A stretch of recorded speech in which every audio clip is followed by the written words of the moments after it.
U.S. will add an additional 25% tariff to 50% on steel and aluminum coming into the U.S. from Canada. The American tariffs, the new tariffs on steel and aluminum, are unlawful, unjustified, and illogical. We will not back down. The U.S. relies on Canada for 75% of its imported. Increase the cost of buying aluminum in the American market. We have retaliatory tariffs on over $90 billion worth. On the U.S. side, it will increase the cost to consumers to buy products that are made out of aluminum. We must reinforce our strength at home and safeguard Canadian workers and businesses. What if I told you America's most devastating industrial loss in 2025 didn't come from Beijing, but from the country right next door? It all began quietly, no bombs, no protests, just a simple tariff hike. Washington doubled duties on Canadian aluminum and steel, raising them from 25% to a crushing 50% under Section 232 of the Trade Expansion Act. The official story? Protect American industry. The real outcome? A self-inflicted economic wound that handed Canada an industrial edge it hasn't enjoyed in decades. Factories across the Midwest started going dark. Manufacturing jobs vanished. Energy demand slumped. And while Congress bickered in gridlock, Ottawa was executing a laser-focused strategy, building new ports, locking NATO defense contracts, and signing long-term green energy deals with Europe and Asia. Canadian aluminum, now a premium commodity, began powering everything from Tesla EVs to fighter jet fuselages. Here's the irony.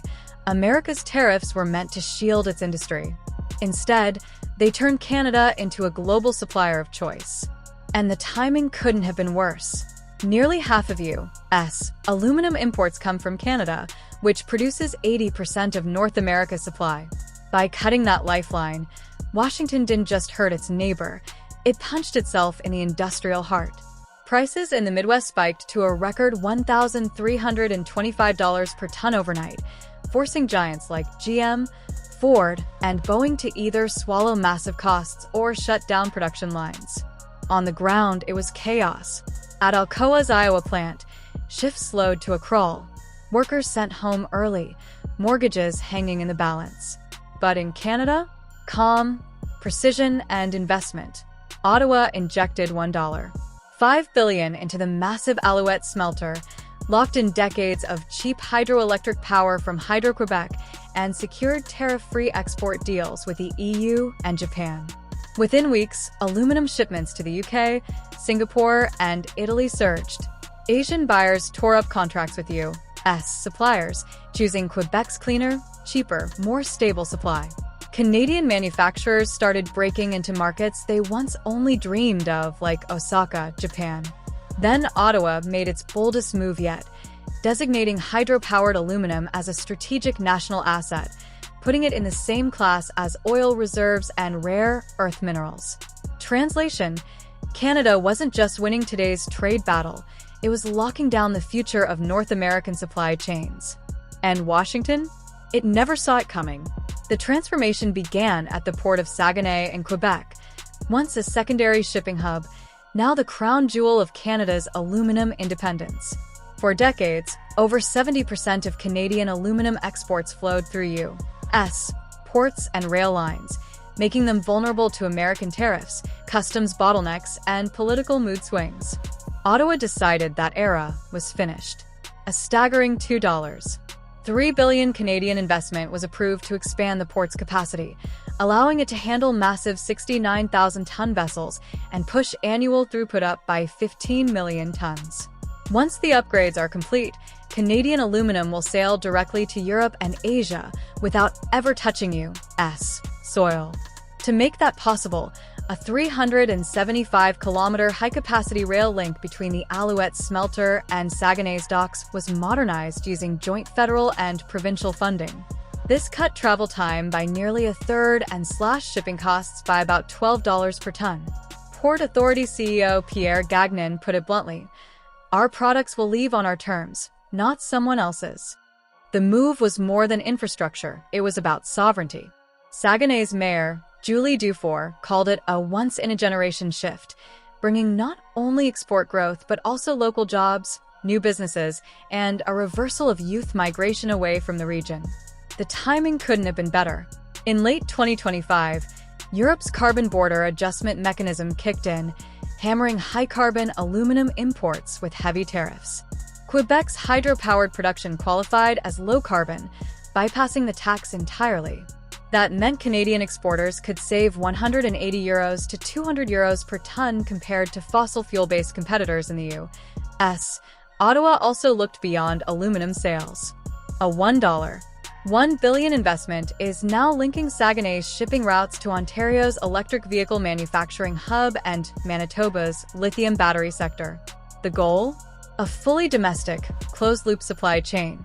Aluminum frames from Quebec, batteries from Manitoba, and final assembly in Ontario, all powered by clean Canadian energy. In just 1 year, EV exports jumped 22%, and analysts predict that number could double by 2027 if infrastructure expansion stays on track. The message was clear. Canada wasn't just dodging U.S. tariffs, it was building an economic fortress. What began as a trade dispute over aluminum was quietly transforming into one of the most ambitious industrial strategies in Canadian history. The tariff meant to shield U.S. producers had backfired, deepening Washington's dependence on Canadian metals while Ottawa moved to lock in new alliances. And the plan didn't stop at aluminum. Canada was racing ahead in green technology, an arena where the U.S. was already falling behind and where catching up could soon be impossible. While U.S. policymakers were still managing the fallout of their own tariffs, Canada was building a fully integrated green tech ecosystem. In 2024, Statistics Canada reported a 22% jump in EV exports, with projections from Bloomberg suggesting the market could double by 2027 if current infrastructure projects stayed on schedule. This growth rested on a rare closed-loop supply chain: lightweight aluminum frames from Quebec, lithium-ion batteries from Manitoba and Ontario, and vehicle assembly in Ontario's EV corridor, all powered by clean hydroelectricity. Lithium was the critical ingredient. Canada produced 22,000 tons of lithium carbonate equivalent in 2024, a 14% rise from the year before. With projects like Nemaska Lithium in Quebec and Snow Lake in Manitoba ramping up, output is projected to surpass 35,000 tons annually by 2026. It's not just about resources. It's about owning the process from mine to showroom, said Jose Morin of Clean Energy Canada.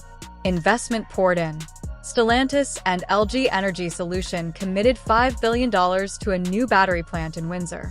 Tesla quietly signed a multi-year deal for Canadian aluminum and nickel in late 2024, citing environmental standards and supply stability. By mid-2025, Canada had overtaken Germany in newly announced EV projects, boosted by green industrial agreements with the EU and UK that guaranteed tariff-free access for compliant vehicles and components. This was more than commerce, it was leverage.